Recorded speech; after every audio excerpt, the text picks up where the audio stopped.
Hello, everybody. Welcome. It's great that there's such a big turnout to our 10th anniversary of the Polar Bear app.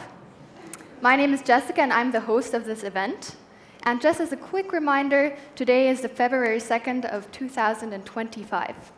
So please give a warm welcome to our two guests of honor, Sarah and Tom, who are the founders of the Polar Bear app.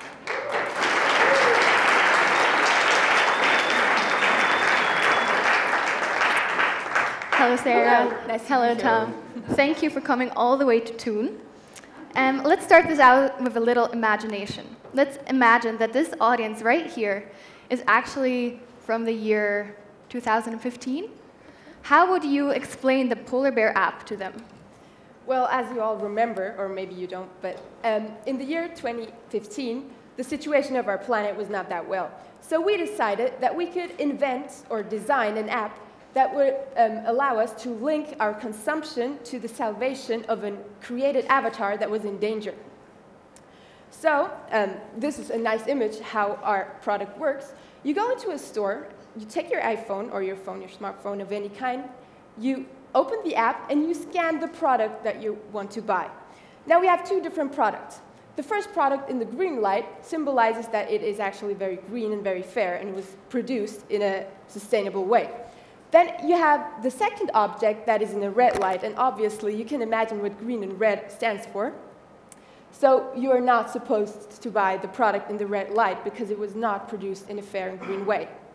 For additional information about the manufacturing or the origin of the product, you can click on the display and a description will appear with additional information that concerns the origin, who made it, and what it was made for, who gets paid, and where the money goes. Hello, hello, hello. That's all fine, but how do you know the data is secured? That's an interesting question, and in case you guys didn't really hear what he was saying, he asked, how do you know that the information that is displayed is true? How do you know it's accurate? Oh, that's a really interesting question. We had a discussion about that too. And we decided to have a combination between open source, like something you maybe still know, Wikipedia, and a group of experts that kind of controls what is written, so you don't have like something that is not true at all. So we also wanted to motivate people by having an open source to think about the project and think about where products come from, and they engage themselves with the topic, and they can also write something and produce something for themselves, which is a really nice idea. And it worked. We have a lot of nice descriptions to all of our products. So let me see if I understand this correctly. By choosing the green options, you earn points. The more points you have, the happier your avatar is. So it could look something like this. Right. However, if you don't earn a lot of points, your avatar is unhappy and unhealthy. So probably looks like this. All of these scores are combined together, and you can see it in the worldwide illustration how happy the world really is. So when we started this project in 2015, things were looking like this. However, in the last 10 years, there's been many improvements, so things are looking like this. All of a sudden, I have a question. I also see another problem. Didn't you even promote more consumption through the app? That really is a good point. I can imagine that with this point system, people will want to consume even more to get more points. Isn't that the exact opposite of what we wanted to achieve? Well, at the beginning, we saw that problem too, but we tried to prevent that point. So when you download the app, you have to register at first. And there you have to answer some questions about your daily routine. And this gives actually the standard. So the less you consume, the more points you get. Oh, I see. Now, what I've always wanted to know is how this all started. How did he come up with this idea, and how did he begin with this huge project? Well, actually, that's a funny story. Sarah and we met us at the Swiss Talent Forum, and we tried to solve the question, what helps what solution helps humans to consume greener and fairer by 2025. So we had many discussions, and after that, we really had the idea to this app. And well, after the Swiss Talent Forum, it was really like a grassroots movement. We could really start to create the app, and it was pretty practical because we also had the technical base to create it. Well, the Swiss Talent Forum sounds like a pretty good idea. What else can you remember of it? Well, we had some special speeches, for example, about 3D printing, right? Right.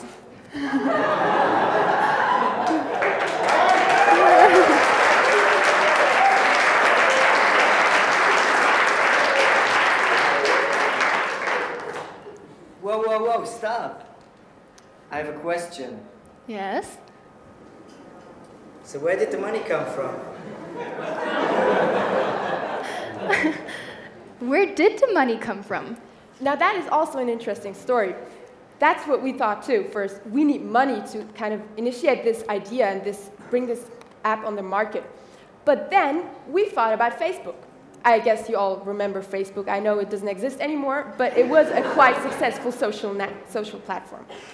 Well, Mark Zuckerberg kind of started that, and it just grew and grew and grew. He didn't really have to invest a lot of money, so we thought we'd give that a try. And it worked.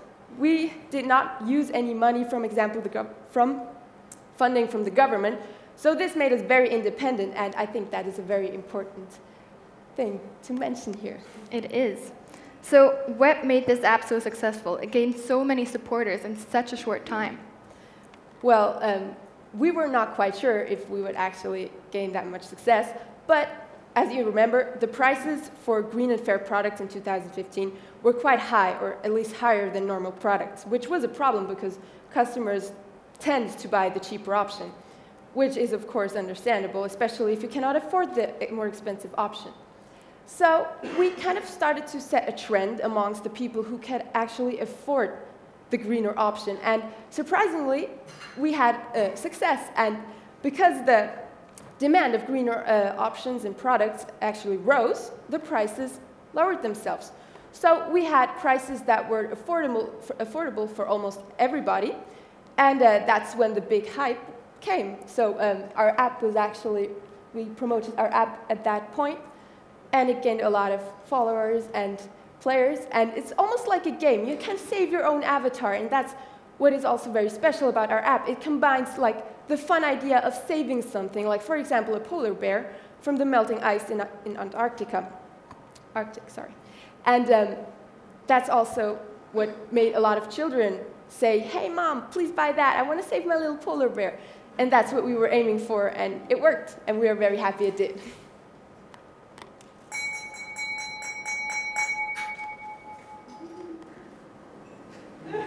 Hello, I'm Andrzej Tajner, the BBC reporter, and I'm just wondering, how did it work without financial rewards? Well, this question we had also at the beginning from our project, because people were used to get always a reward. So actually, we created like an abstract reward. You know, you don't get any material or money, but you get like a feeling. You know, you can save somebody. You can save your polar bear or what it would be. And the other hand is that you're into a community, and it really worked. The people liked it.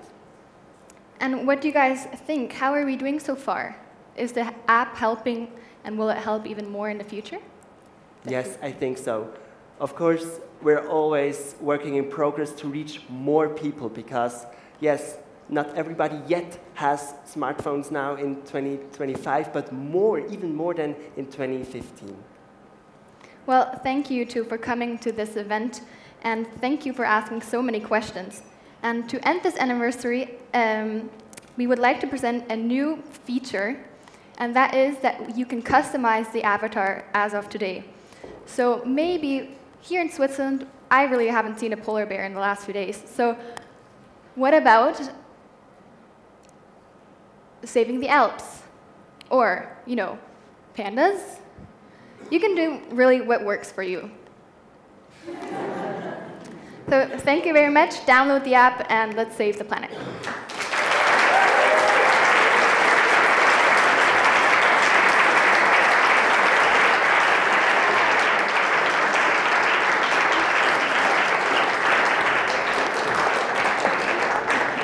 Excellent group number 6 with Yasmin, their coach. Thank you.